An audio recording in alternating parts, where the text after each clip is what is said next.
Assalamualaikum warahmatullahi wabarakatuh. Innal hamdalillah nahmaduhu wa nasta'inuhu wa nastahdihi wa natubu ilayh wa na'udzu billahi min shururi anfusina wa min sayyiati a'malina may yahdihillahu fala mudilla lahu wa may yudlil fala hadiya lahu. Asyhadu an la ilaha illallah la syarika lahu wa asyhadu anna Muhammadan abduhu wa rasuluhu la nabiyya ba'dahu. Allahumma salli wa sallim wa barik ala nabiyyina Muhammad wa ala alihi wa sahbihi wa man tabi'ahum ila yaumil qiyamah. Amma ba'd, alhamdulillah Bapak-bapak, ibu-ibu yang senantiasa terhormati, kembali kita bisa berkumpul di tempat yang mulia ini. Kita kembali memuji kepada Allah Ta'ala atas limpahan karunia-Nya yang Allah limpahkan kepada kita. Allah masih menambahkan kepada kita usia kita, dan Allah Ta'ala masih menambahkan kita dengan ketaatan-ketaatan. Allah menambahkan kita kesehatan, yang mana dengan kesehatan ini kita bisa beraktivitas dengan banyak. Kita bisa memiliki banyak keinginan, karena kalau orang sakit keinginannya cuma satu. Orang kalau lagi sakit pengennya cuma sembuh. Tapi kalau orang sehat maka keinginannya banyak. Dia ingin beribadah, dia ingin melakukan aktivitas ini, aktivitas itu. Maka ketika Allah Ta'ala berikan kepada kita kesehatan, ini sebuah nikmat yang besar. Begitu juga Allah Ta'ala masih panjangkan usia kita sampai hari ini, sampai kita bertemu dengan salah satu bulan yang mulia, yaitu bulan Rajab, di mana dalam sebuah hadis Nabi mengatakan bahwasanya di antara keutamaan bulan-bulan haram, bulan yang mulia, adalah Allah Ta'ala melipat gandakan pahala manusia. Maka amal ibadah yang kita kerjakan pada hari-hari ini, pada bulan Rajab ini pahalanya lebih besar dibandingkan dengan bulan-bulan yang lainnya. Maka ini sebuah nikmat yang besar ketika Allah Ta'ala pertemukan kita dengan bulan Rajab ini. Allah mengatakan dalam Al-Quran, Inna iddatash syuhuri indallah 12 syahrun fi kitabillah. Sesungguhnya bilangan bulan pada Inna iddatash syuhuri di sisi Allah Ta'ala adalah 12 bulan, sebagaimana yang termaktub dalam kitab. Minha arba'atun hurum, di antaranya ada 4 bulan yang Allah Ta'ala muliakan. Fala tadzlimu fihinna anfusakum, maka janganlah kalian menzalimi diri kalian pada bulan-bulan tersebut. Maka di antara bentuk kezaliman seorang hamba, kata para ulama, ketika memasuki bulan haram ini adalah ketika seorang hamba dia meninggalkan kewajibannya. Maka orang yang meninggalkan kewajiban dari sholatnya, dari ibadah-ibadah yang Allah wajibkan kepadanya, dari menafkahi pasangannya, dari berbakti kepada pasangannya, maka ini adalah sebuah kezaliman kepada diri sendiri. Maka orang yang mereka meninggalkan kewajiban pada bulan ini, Allah Ta'ala juga melipat gandakan dosanya. Jadi bukan hanya pahala yang Allah lipat gandakan, tapi juga dosa Allah lipat gandakan pada bulan-bulan haram.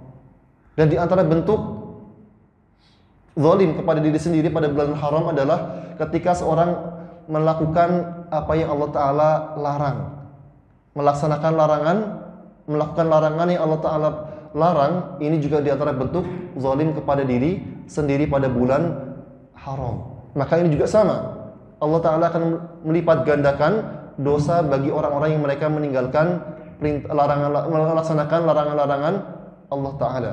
Maka kita berdoa kepada Allah Ta'ala agar Allah Ta'ala senantiasa memberikan taufiknya kepada kita, agar kita senantiasa melaksanakan kewajibannya dan meninggalkan larangan-larangannya.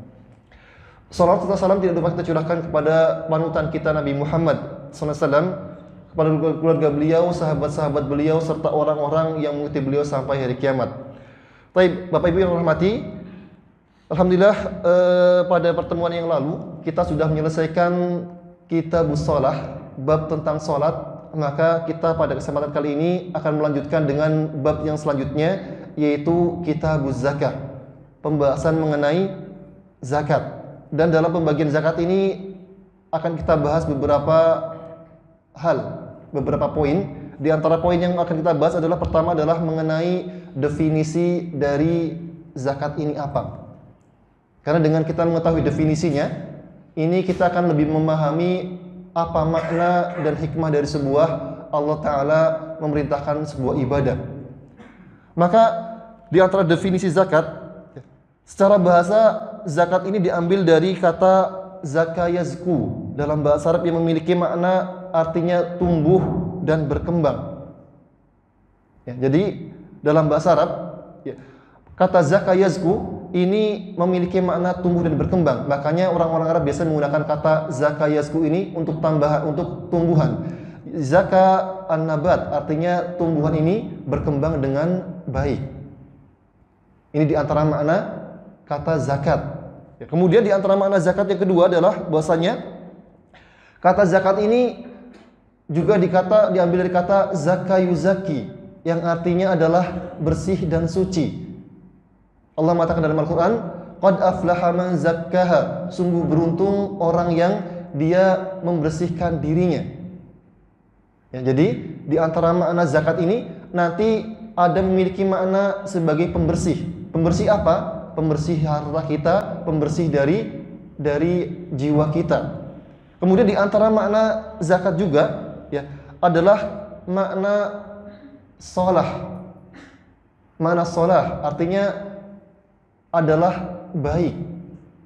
Maka zakat ini akan mendatangkan kebaikan bagi orang-orang yang membayarkannya. Maka di antara makna zakat dalam bahasa Arab ini memiliki banyak makna. Di antaranya adalah tumbuh dan berkembang, kemudian bersih dan suci, dan yang ketiga adalah memiliki makna kebaikan. Maka di antara biasanya ya bahwasanya ketika sebuah definisi penggunaan bahasa ya, nanti ada hubungannya antara definisi secara bahasa dengan definisi secara syariat. Jadi ya, adapun makna zakat secara syariat adalah bahwasanya zakat adalah kewajiban pada harta yang telah mencapai nisab dan diberikan kepada orang-orang tertentu. Ini makna zakat secara syariat. Namun ya, zakat ini tidak terlepas dari makna secara bahasa tadi. Maka orang-orang yang mereka melaksanakan ibadah zakat, membayarkan zakat ini, mereka akan merasakan 3 definisi tadi. Dia akan merasakan hartanya akan semakin berkembang dan bertambah. Kemudian ya, yang akan dia dapatkan juga ketika orang melaksanakan zakat, bahwasanya orang ini akan membersihkan jiwanya. Zakat ini akan membersihkan harta orang yang membayarkannya. Kemudian yang ketiga, zakat ini akan memperbaiki harta dan keluarga dari orang-orang yang mereka membayarkan zakatnya. Maka ini adalah di antara keuntungan kita membayarkan zakat. Kemudian poin yang selanjutnya adalah mengenai manfaat dan hikmah kenapa adanya syariat zakat. Ya, karena zakat ini adalah sebuah ibadah. Zakat ini adalah yang menentukan dan mewajibkan adalah Allah Ta'ala. Maka ketika Allah Ta'ala perintahkan kepada kita dengan sebuah ibadah, artinya dalam ibadah ini ada sebuah kebaikan yang akan didapatkan oleh seorang hamba. Maka di antara hikmah dan kebaikan manfaat yang didapatkan oleh seorang yang melaksanakan zakat adalah bahwasanya zakat ini menyempurnakan rukun Islam. Ya. Nabi kita mengatakan Bunyal Islam ala khamsin, bahwasanya agama Islam ini dibangun di atas 5 pondasi. Syahadatu alla ilaha illallah, yang pertama adalah mengucapkan kalimat syahadat. Ya, kemudian yang kedua, ya, wa iqamis shalah, dan melaksanakan salat.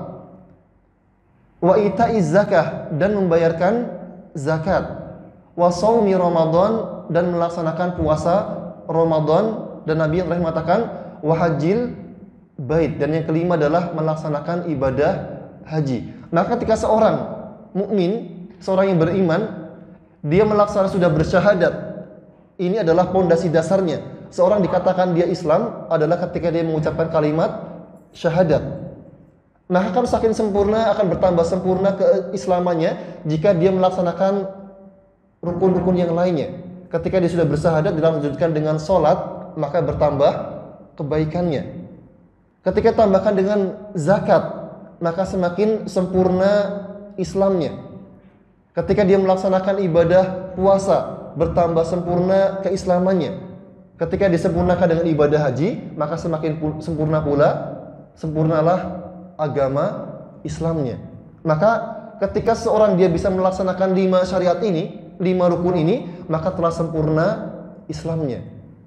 Namun ya, karena Allah mengetahui bahwasanya di antara hikmah Allah Ta'ala, Allah menjadikan manusia ini ya, bertingkat-tingkat. Manusia ini berbeda-beda dalam kekayaan mereka. Maka kemudian Allah Ta'ala menjadikan sebagian orang bisa melaksanakan rukun Islami dengan sempurna, dan sebagian lagi sesuai dengan kemampuannya. Ada yang hanya mengucapkan kalimat syahadat, sholat dan berpuasa. Ada yang bisa syahadat, sholat, puasa, zakat. Ada yang bisa sempurna dengan lima-limanya. Namun semuanya ini dengan taufik dari Allah Ta'ala. Maka orang yang dia bisa melaksanakan ibadah zakat, dia menyempurnakan dari rukun Islam yang Allah perintahkan kepada kita. Kemudian yang selanjutnya adalah bahwasanya zakat ini adalah bukti keimanan seorang hamba. Nabi kita mengatakan as-salatu burhan, bahwasanya salat ini adalah bahwasanya as-sadaqatu burhan, bahwasanya zakat ini adalah bukti dari keimanan seorang hamba. Karena di antara sifat manusia, manusia ini adalah makhluk reward, makhluk yang kalau mau mengeluarkan sesuatu, perhitungan terlebih dahulu, dihitung-hitung. Yang saya keluarkan ini, saya mendapatkan apa? Ketika kita mengeluarkan uang sekian, maka kita akan melihat apa yang akan saya hasilkan dari uang ini. Ketika kita mau investasi, kita lihat berapa persen keuntungan yang akan saya dapatkan. Jadi manusia ini senantiasa menghitung-hitung. Manusia ini suka menghitung-hitung ketika dia mengeluarkan sesuatu. Ya. Maka Allah menjadikan bahwasanya membayarkan zakat ini ketika seseorang dia mengeluarkan zakat, ya, maka ini menjadi bukti keimanan seorang hamba. Bahwasanya zakat ini adalah bukti keimanan seorang hamba. Makanya ketika Allah Ta'ala ketika seorang manusia ini perhitungan, ketika dia mengeluarkan uang, apa yang akan dia dapatkan dari uang yang dia keluarkan ini, maka ketika itu Allah Ta'ala juga menjadikan bahwasanya zakat ini adalah sebagai bukti keimanan dari seorang hamba. Ya, jadi ya sebagaimana ya, makanya zakat ini berbeda dengan pajak. Meskipun sama-sama diwajibkan, tapi ketika seorang hamba ya, membuktikan bahwasanya zakat ini adalah bukti keimanannya, maka seorang hamba dia tidak akan berusaha untuk mengutak-atik atau mencurangi dalam masalah zakat. Beda halnya dengan pajak. Ya, pajak biasanya ada orang yang curang atau ada orang yang berusaha agar pajaknya ini dikurangi. Ya, ada seorang pengusaha, ya, karena kalau dia perusahaannya menggunakan satu nama perusahaan, pajaknya besar, kemudian dipecah menjadi beberapa perusahaan. Atau ada seorang pengusaha kadang dia membuat dua laporan keuangan. Laporan keuangan yang pertama khusus untuk dirinya, yang satu lagi diserahkan kepada petugas pemeriksa pajak, agar dengan tujuannya agar yang satu ini ya menunjukkan harta realnya, keuntungan realnya, sementara yang satunya lagi dibuat ada neraca yang seolah-olah rugi agar pajaknya ini berkurang. Adapun ketika membayarkan zakat, karena dia mengetahui dia bermuamalah dengan Allah Ta'ala, maka orang ini akan berusaha tidak berbuat curang dalam zakatnya. Sebagaimana pernah terjadi di zaman Nabi, ada seorang sahabat ya, yang diperintahkan oleh Nabi SAW untuk mengambil zakat dari kaum muslimin. Maka sahabat ini kemudian dia mendatangi orang-orang kaya. Maka di antara mereka ada didatangi seorang Arab Badui yang memiliki 25 ekor unta. Maka syariatnya ketika seseorang memiliki 25 ekor unta, zakatnya adalah 1 ekor anak unta berusia 1 tahun. Namun karena ya ketika didatangi dan petugas zakat ini mengatakan bahwasanya Anda wajib membayarkan, karena Anda memiliki 25 ekor unta, Anda wajib membayarkan saat memberikan 1 ekor anak unta berusia 1 tahun. Nah kemudian orang Arab Badui ini mengatakan bahwasanya saya tidak mau membayarkan zakat dengan anak unta berumur 1 tahun.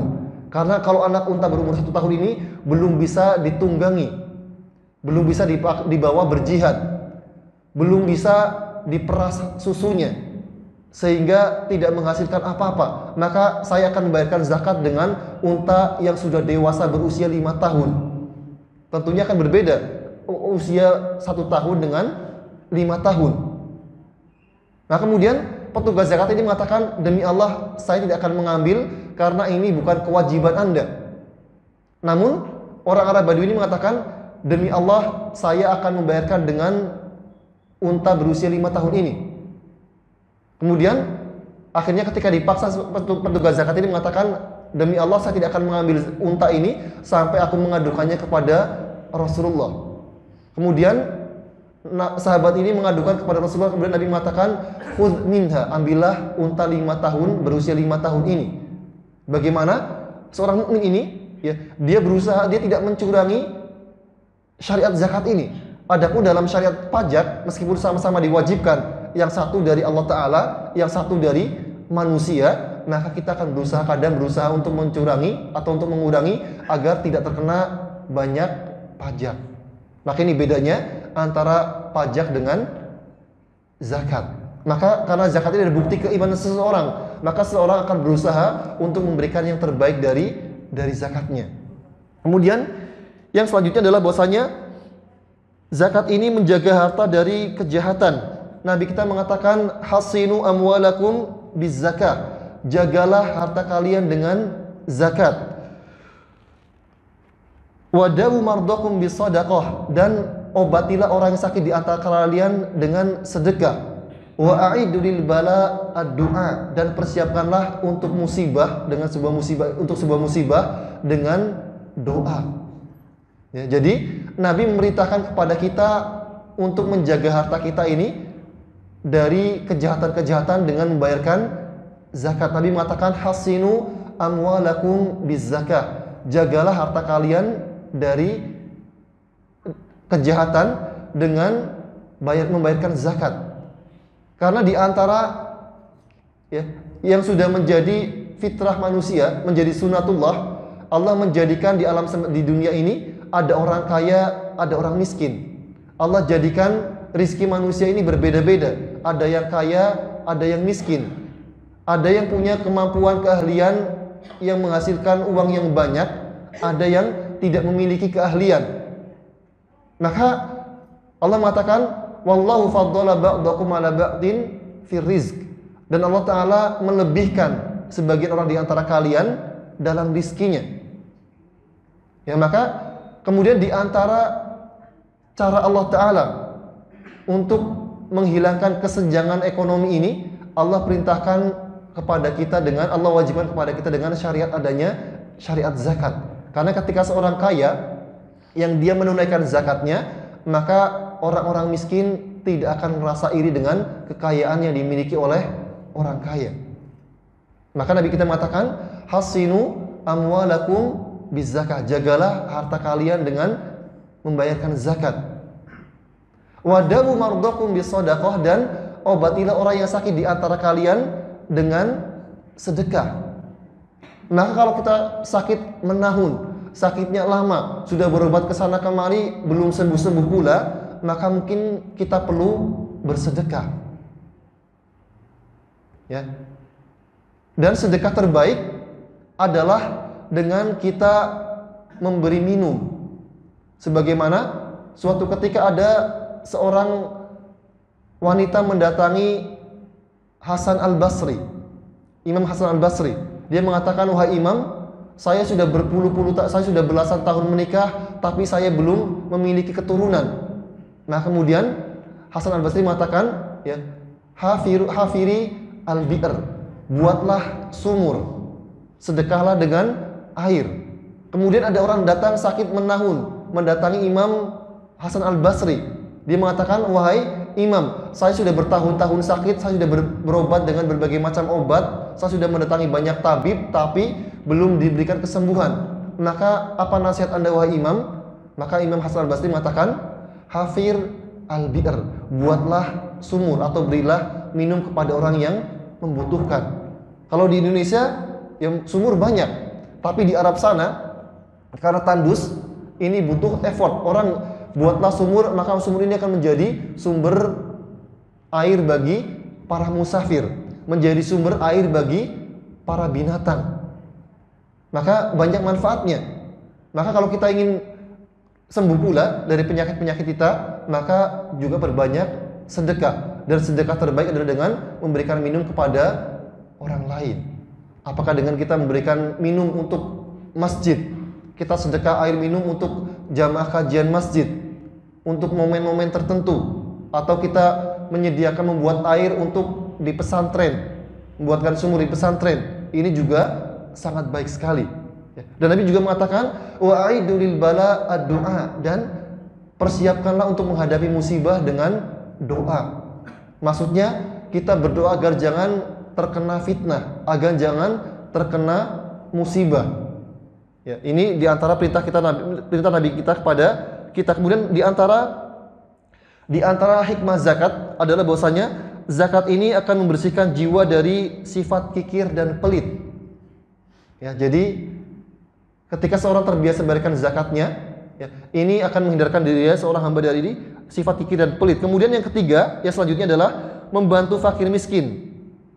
Dan maslahat sebenarnya zakat ini bukan hanya dampaknya bukan hanya dirasakan oleh fakir miskin saja, tapi juga zakat ini akan dirasakan pula manfaatnya oleh pemilik modal, oleh para pemilik harta.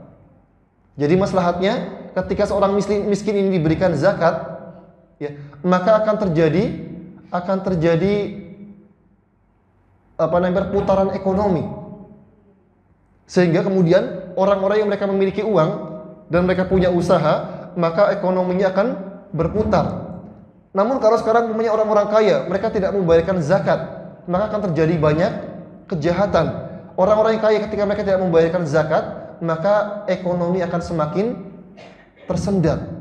Namun ketika orang yang kaya dia memberikan zakatnya, memberikan uang kepada orang-orang yang miskin, maka akan terjadi perputaran ekonomi, sehingga kemudian ketika terjadi perputaran ekonomi, maka harta ini akan berputar dan orang kaya akan bertambah kekayaannya.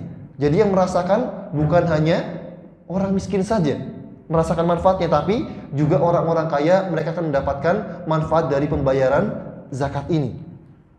Kemudian yang selanjutnya adalah bahwasanya di antara bentuk mensyukuri nikmat harta, Allah mengatakan, la in syakartum la azidannakum. Jika kalian mau bersedekah, jika kalian mau bersyukur kepadaku, maka niscaya akan aku tambahkan kepada kalian nikmat-nikmatku.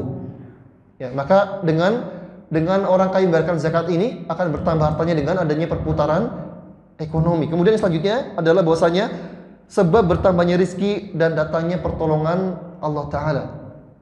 Suatu ketika ada seorang sahabat yang mengeluhkan kepada Nabi SAW tentang saudaranya yang tidak bekerja. Saudaranya ini hanya menuntut ilmu saja.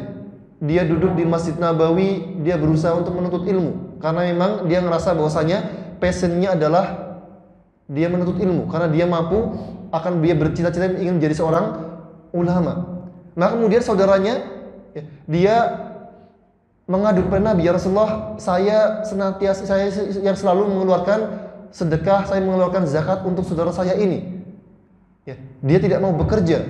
Maka Nabi mengatakan, ala tunsaruna bidu'a illa bidu'afaikum. Bukankah kalian ditolong dan diberikan rizki disebabkan karena orang-orang lemah di antara kalian? Maka dengan seorang dia memberikan zakatnya, Allah Ta'ala akan mendatangkan pertolongan, akan menambahkan rizki kepada orang-orang yang senantiasa mereka bersedekah dan membayarkan zakat mereka. Maka ini diantara hikmah dan manfaat orang-orang yang senantiasa membayarkan zakat mereka. Baik, kemudian poin selanjutnya adalah mengenai hukum zakat. Maka zakat ini adalah sebuah kewajiban, termasuk di antara rukun Islam yang Allah Ta'ala berikan kepada kita. Dan Allah Ta'ala menyebutkan perintah zakat ini dalam 82 ayat Allah gandengkan bersama dengan perintah salat. Maka ini menjadi kewajiban seorang mukmin.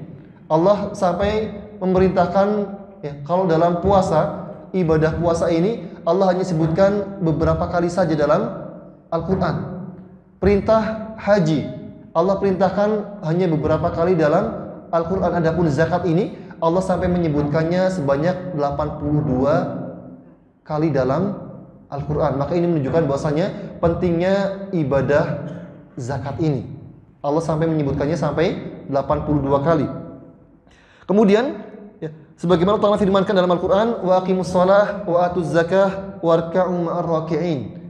Dan laksanakanlah salat dan bayarkanlah zakat dan ruku'lah dengan orang-orang yang mereka ruku.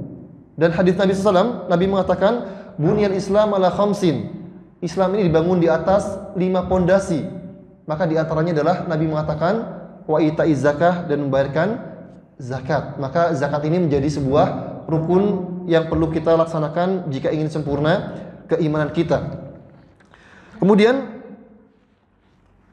orang yang karena ini ibadah zakat ini adalah sebuah kewajiban, maka orang-orang yang mereka tidak melaksanakan ibadah zakat ini, jika dia tidak melaksanakan zakat ini karena dia menentangnya, dia tidak meyakini bahwasanya zakat ini hukumnya adalah wajib, termasuk di antara rukun Islam, maka orang tersebut menjadi orang kafir jika dia menentang kewajiban zakat. Namun kalau orang ini yang dia meninggalkan zakat karena dia malas untuk membayarkannya dan tidak menentang kewajiban zakat ini, maka ada 2 hukuman baginya. Pertama adalah hukuman di dunia. Maka hukuman bagi orang yang tidak mau membayarkan zakat, jika dia tidak menentang kewajiban zakat ini, maka namun karena dia malas, sayang sama duit yang dikeluarkan, maka orang ini dihukum di dunia dengan hukuman diambil zakatnya secara paksa dan diambil separuh hartanya. Jadi kalau mamanya ada orang tidak mau membayarkan zakat karena sayang, saya punya uang 1 miliar, kemudian saya harus mengeluarkan zakat sekian juta, duitnya sayang, mendingan saya belikan emas. Maka orang seperti ini, ketika orang ini menentang tidak membayarkan zakat karena sayang sama duitnya, maka orang ini diambil zakatnya secara paksa dan diambil separuh dari hartanya. Jadi kalau ada orang punya uang simpanan 1 miliar, berarti diambil 500 juta plus sama zakat yang wajib dikeluarkannya. Ini hukumannya. Kemudian adapun hukuman di akhirat, maka orang ini dimasukkan ke dalam neraka. Sebagaimana firman Allah Ta'ala, Allah mengatakan, walladzina yaknizuna adh-dhahaba wal fiddata wa la yunfiquna fi sabilillah fabashshirhum bi'adzabin alim. Dan orang-orang yang mereka menimbun hartanya, menimbun emas dan perak, wala yunfiquna, dan tidak membayarkan zakatnya, fabashirhum bi'adzabin alim, maka berilah kabar gembira kepada mereka dengan siksaan yang pedih. Dan dalam hadis Nabi mengatakan, ma min sahibi dhahabin wala fiddatin la yuaddi minha haqqaha illa idza kana yaumil qiyamah sufihat lahu safaih min nar. Tidaklah orang yang menyimpan emas dan perak, kemudian dia tidak melaksanakan kewajibannya, kecuali pada hari kiamat dia akan disetrika dengan setrika dari api neraka. Fa uhmiya 'alaihim fi nari jahannam fayuqwa biha jibahuhum wa junubuhum. Maka kemudian dia akan disetrika dengan di dalam api neraka jahanam, yang disiksa bagian depannya dan belakangnya dan sisi belakangnya. Kullama baridat u'idat lahu fi yaumin kana miqdaruhu 50 alfasana. Setiap dia selesai, setiap dia matang, maka Allah Ta'ala akan mengembalikan dia seperti keadaan semula. Dengan hari yang 1 hari sama dengan 50.000 tahun. Jadi siksaannya sangat berat sekali. Dalam hadis yang lainnya, Nabi kita menyebutkan bahwasanya barang siapa yang dia tidak menunaikan zakatnya, maka dia akan dimasukkan ke dalam neraka, dan dalam neraka ada seekor ular yang sangat besar, yang botak dan berjenggot yang sangat besar. Kemudian dia menyengat orang yang tidak membayarkan zakatnya. Ini hukuman bagi orang yang tidak mau membayarkan zakatnya. Baik, kemudian ini adalah hukuman bagi orang-orang yang mereka tidak mau membayarkan zakat mereka.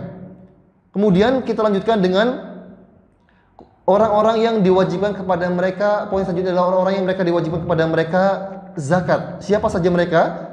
Maka orang-orang yang diwajibkan kepada mereka zakat adalah orang-orang yang pertama adalah orang yang Islam. Maka zakat ini hanya diwajibkan kepada orang Islam. Ketika orang non-muslim dia mengeluarkan zakatnya, maka mereka tidak akan diterima zakatnya. Kemudian yang selanjutnya adalah di antara orang yang diwajibkan zakat adalah orang yang merdeka, bukan seorang budak. Karena seorang budak ini hartanya adalah milik tuannya. Jika ada seorang budak dia memiliki uang, maka ini menjadi milik dari tuannya. Kemudian yang selanjutnya adalah memiliki nisab secara sempurna, telah mencapai nisab. Jika harta ini kurang dari nisab, maka tidak dikenakan zakat. Adapun nisabnya nanti berapa nanti akan kita bahas pada pembahasan mengenai masing-masing dari harta yang dizakati. Ya, jadi jika harta kurang dari nisab, ada orang memiliki umpamanya nisabnya emas adalah 85 gram emas. Jika seseorang memiliki kurang dari 85 gram emas, dia hanya memiliki 84 gram emas, maka orang ini tidak wajib membayarkan zakat. Ya. Kemudian yang selanjutnya adalah telah melewati 1 tahun. Kalau kurang dari 1 tahun, maka belum dikenakan zakat. Ya. Namun para ulama Nabi memperbolehkan, ya, ketika kurang dari 1 tahun dan orang ini ingin membayarkan zakat, ingin menyegerakan zakatnya, maka ini juga diperbolehkan. Kalau umpamanya kita punya harta, kita dapat warisan pada bulan Muharram, kita dapat warisan, kemudian warisannya berupa uang atau berupa harta 1 miliar umpamanya, ya, dapat warisan dari orang tua kita 1 miliar. Kemudian ya, kita mendapatkannya pada bulan Muharram, maka kewajiban yang kita keluarkan adalah sampai nanti bulan Muharram tahun berikutnya. Namun kalau kita ingin menyegerakan, ya, kita segerakan sampai di bulan, karena kita melihat keutamaan bulan Ramadan. Bulan Ramadan Allah Ta'ala melipat gandakan pahala sangat banyak sekali. Kemudian kita keluarkan di bulan Ramadan, maka ini hukumnya diperbolehkan meskipun belum 1 tahun.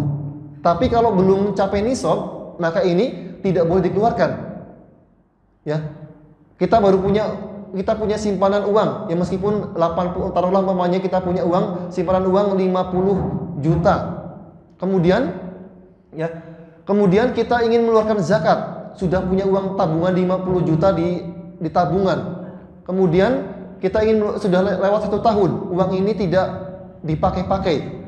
Kemudian kita mengeluarkan zakat, maka karena belum mencapai nisab, maka ini tidak dikenakan zakat. Adapun mendahulukan atau menyegerakan zakat sebelum waktunya, ini diperbolehkan, ya.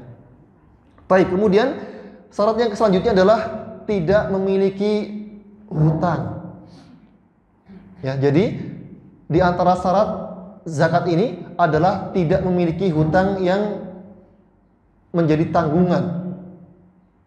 Ya, jadi kalau orang punya hutang yang menjadikan ada orang punya uang 100 juta, punya tabungan uang 100 juta ngendep di rekening, namun dia punya tanggungan hutang 50 juta, maka orang ini belum dikenakan wajib pajak karena dia masih punya hutang yang menguranginya dari nisabnya. Namun kalau sekarang kan banyak ya orang yang punya gajinya besar puluhan juta, kemudian dia nyoba nyicil rumah. Nah, apakah sekarang orang ini dikenakan zakat juga ketika dia ketika ada orang ini dia punya tanggungan cicilan rumah, cicilan kendaraan. Apakah sekarang orang ini dikenakan zakat? Ya, kalau memang kata para ulama kalau memang orang ini dia memiliki gaji yang tetap dan telah mencukupi untuk kebutuhannya dan hutang ini dicicil setiap bulannya, tidak mengganggu ekonominya, dan sisa dari untuk memenuhi kebutuhannya ini masih ada sisa dan telah mencapai nisab, maka orang tersebut tetap dikenakan zakat. Jadi kalau maunya Mas Hardo gajinya sebulannya 100 juta, punya cicilan rumah 20 juta, cicilan kendaraan satu bulannya 10 juta, masih sisa 70 juta untuk kebutuhan hariannya, satu bulannya taruhlah 20 juta, maka masih sisa 50 juta. Maka ketika telah mencapai 1 tahun dari tabungannya ini, maka wajib dikeluarkan zakatnya sebanyak 2,5% Kemudian syarat yang selanjutnya adalah bahwasanya ini surplus dari kebutuhan pokoknya. Jadi kalau seseorang sudah terpenuhi kebutuhan pokoknya, kemudian hartanya mencapai nisab, tidak punya hutang, maka orang ini wajib untuk membayarkan zakatnya. Jadi kemudian inilah diantara syarat-syarat daripada orang yang membayarkan zakat. Kenapa disebutkan di sini balik ya wahai Ustadz? Kenapa nggak ada syarat balik? Karena para ulama yang roji dari pendapat para ulama bahwasanya anak yatim yang mereka memiliki harta yang telah mencapai nisab dan telah mencapai 1 haul, maka dia wajib dikeluarkan zakatnya oleh walinya. Jadi kalau umpamanya ada orang meninggal, dia punya anaknya mendapatkan warisan 1M, istrinya mendapatkan warisan 1M umpamanya, maka ini yang menjadi wali dari anak yatim ini, dia wajib mengeluarkan dari harta ini sebanyak 2,5% dari harta yang dimilikinya. Karena di antara kata para ulama yang roji adalah bahwasanya untuk zakat ini tidak ada syarat orang harus balik.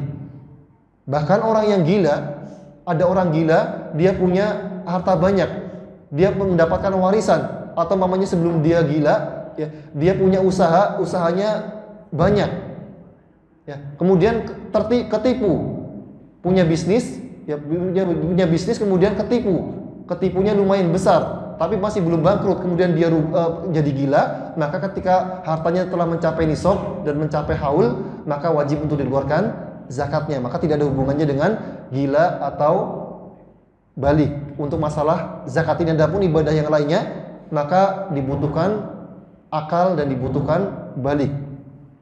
Tapi kemudian harta-harta yang dizakati, maka harta yang dizakati ini ada 5 macam. Nah, yang pertama adalah emas dan perak, kemudian yang kedua adalah hewan ternak, yang ketiga barang dagangan, yang keempat biji-bijian, dan yang kelima adalah barang tambang atau barang tambang atau harta yang dikeluarkan dari dalam tanah. Ini adalah harta-harta yang wajib dizakati. Kita masuk ke pembahasan pertama, yaitu mengenai zakat emas dan perak. Baik. Zakat emas dan perak sebagaimana Allah firmankan dalam Al-Qur'an, "Walladzina yaknizuna adz-dzahaba wal fiddata wa la yunfiquna fi sabilillah fabashshirhum bi'adzabin alim." Dan orang-orang yang mereka menimbun emas dan perak dan tidak mengeluarkan zakatnya, fabashshirhum bi'adzabin alim, maka berikanlah kabar gembira kepada mereka dengan azab yang pedih. Ini kewajiban untuk membayarkan zakat dan perak. Kemudian Nabi juga mengatakan, "Ma min sahibi dhahabin wala fiddatin la yuaddi minha haqqaha illa idza kana yaumil qiyamah sufihat safa'i lahu safa'i min nar." Nabi mengatakan orang-orang yang mereka tidak memiliki emas dan perak kemudian tidak membayarkan zakatnya, maka mereka diancam dengan siksaan di hari kiamat dengan berupa dibuatkan lempengan-lempengan baju dari api neraka. Kemudian disetrika dengan api neraka. Ini sebagaimana kita bacakan tadi, ini adalah hukuman bagi orang-orang yang mereka tidak membayarkan zakat emas dan perak mereka. Kemudian, ya, berapa kadar emas yang harus dikeluarkan? Ya, berapa nisab emas dan perak? Maka nisab emas dan perak ini nisabnya adalah untuk emas adalah ketika mencapai 85 gram emas. Maka kewajibannya adalah sebanyak 2,5%-nya. Nabi kita mengatakan, ya, laisa 'alaika syai'un ya'ni fi dzahab hatta yakuna laka 20 dinar. Nabi mengatakan, engkau tidak wajib bayarkan zakat sampai engkau memiliki uang 20 dinar. 1 dinar ini adalah 4 gram seperempat. Jadi kalau 20 dinar artinya 85 gram emas. Nabi mengatakan kita tidak wajib mengeluarkan zakat dari emas kecuali telah sampai mencapai 85 gram emas. Wa fa idza kana laka 20 dinaran fa hala 'alaihi al-haul fa fiha nisfu mithqal.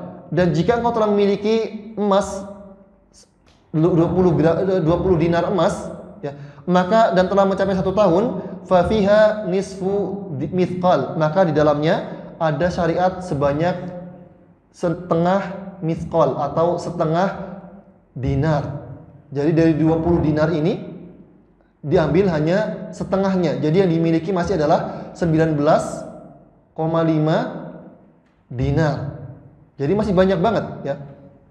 Kemudian adapun untuk perak, ya, maka untuk perak ini adalah Nabi mengatakan untuk perak ini adalah 200 dirham atau setara dengan 522 gram.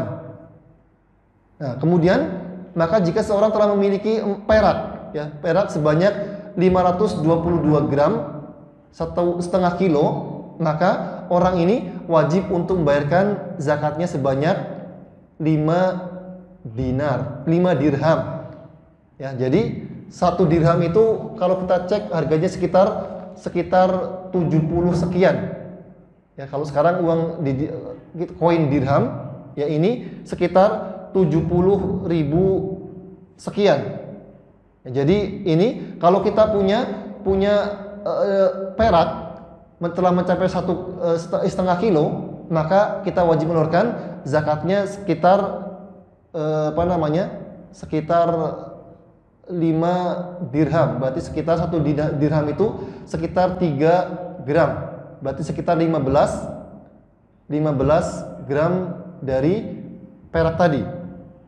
Nah, ini adalah kadar untuk emas dan perak. Jika seorang telah memiliki emas, ya, dengan berat 85 gram, maka dia wajib mengeluarkan zakatnya sebanyak setengah dinar.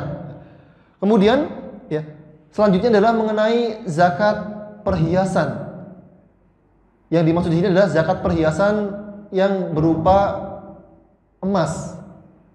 Adapun perhiasan yang berupa batu permata, ya, maka para ulama sepakat bahwasanya perhiasan yang berupa batu permata seperti berlian, mutiara, maka para ulama mengatakan ini tidak dizakati.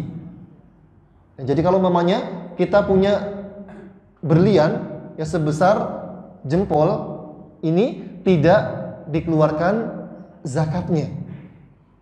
Tapi kalau kita punya emas 85 gram, meskipun harga berlian ini lebih mahal daripada emas, ya, tapi para ulama sepakat bahwasanya batu mulia ini tidak dikenakan zakat, maka tidak ada zakat di dalamnya kecuali kita niatkan untuk digunakan sebagai dagangan.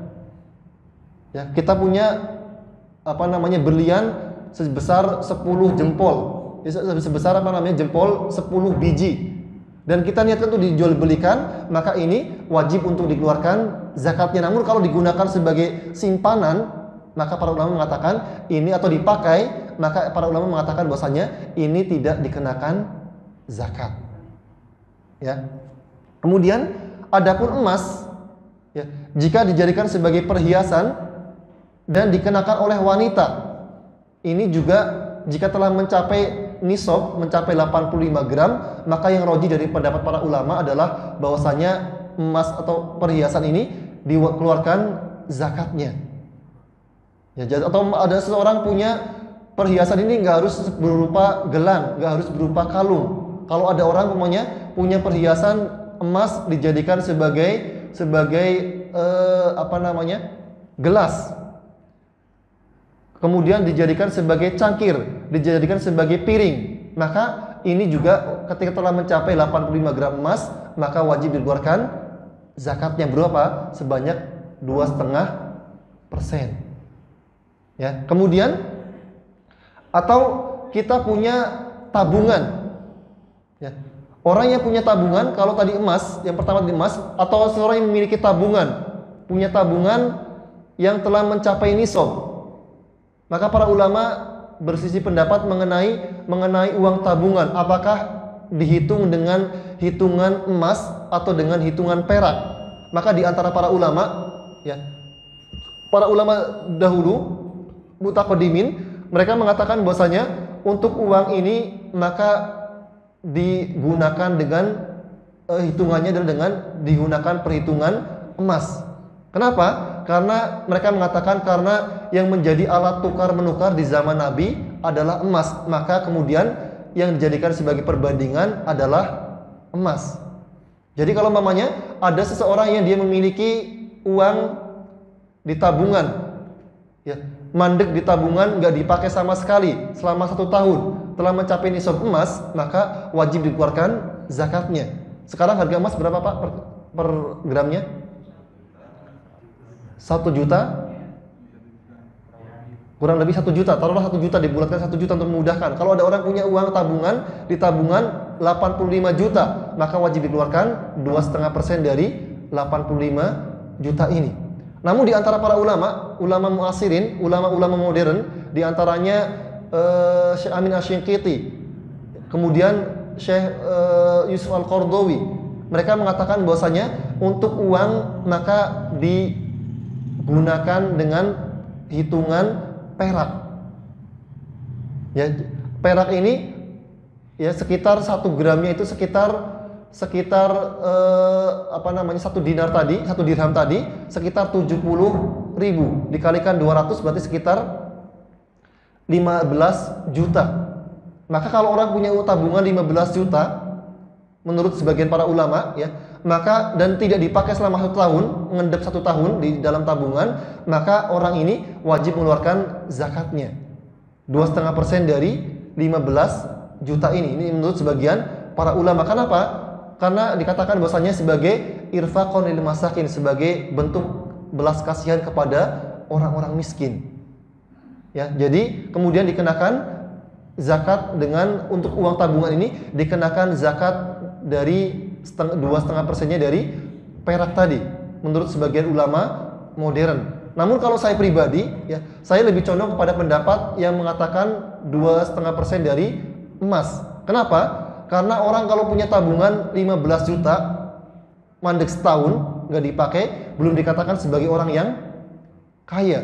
Tapi kalau orang punya uang tabungan 85 juta ya di tabungannya dan tidak dipakai sama sekali selama 1 tahun, ini orang sudah berkecukupan. Ya, maka kalau saya pribadi lebih condong kepada pendapat yang mengatakan orang dikatakan kaya kalau sudah punya uang minimal 85 juta atau 85 gram emas. Kurs 85 gram emas. Kemudian, Ustadz, tapi gimana kalau umpamanya uang saya dipinjam sama orang? Ya, saya punya uang, tapi uang saya dipinjam sama orang. Harta saya sudah mencapai nisab. Saya punya uang 100 juta. Yang saya pegang 60 juta. Sisanya dipinjam sama orang. Apakah saya wajib mengeluarkan zakat? Ya, maka kata para ulama, jika uang ini yang pinjam uang kita adalah orang yang kemungkinan besar susah untuk membayar, maka kata para ulama kita wajib mengeluarkan zakatnya ketika kita mendapatkan uang tersebut. Uangnya sudah di tangan. Tapi kalau sekarang namanya uang yang dipinjam ini adalah orang yang meminjam uang ini adalah orang yang kaya, orang yang memang sanggup untuk membayarkan hutang kapan saja, maka kata para ulama, ya, jika telah mencapai nisab, maka dibayarkan ketika telah sampai mencapai haulnya. Jadi umpamanya Mas Alif punya tabungan 100 juta, 60 juta di tabungan, yang 40 juta dipinjam sama orang. Namun Mas Alif melihat orang ini dia orang kecukupan, ya pas punya tabungan pas bulan Muharram 100 juta. Kemudian pas bulan Syawal atau pas bulan Ramadan uangnya dipinjam sama Mas Fajar namanya. Ya, sebanyak 40 juta. Kemudian Mas Alif mengatakan, "Oh, ini Mas Fajar ini bisa bayar kapan saja." Kemudian maka ketika sampai bulan Muharram ternyata belum dibayar, maka Mas Alif tetap wajib membayarkan zakatnya sebanyak 2,5% dari uang, meskipun yang 40 jutanya ini masih dihutang oleh orang lain. Ya, tapi kalau sekarang namanya yang pinjam hutang ini, yang pinjam uang ini adalah orang yang kelihatannya berat untuk membayar, maka kata para ulama ini tidak wajib membayarkan zakat kecuali uangnya telah dibayarkan kepada kita dan telah mencapai, setelah dikumpulkan telah mencapai nisab, maka kita wajib mengeluarkan zakat kita. Baik, mungkin ini yang dapat kita bahas pada kesempatan kali ini. Adapun untuk zakat-zakat yang lainnya insyaallah kita bahas di pertemuan akan datang. Tapi cukup insyaallah ya. Cukup, semoga bermanfaat. Kita tutup dan akhiri dengan doa kafaratul majlis. Subhanakallahumma bihamdika asyhadu an la ilaha illa anta astaghfiruka wa atubu ilaik. Assalamualaikum warahmatullahi wabarakatuh.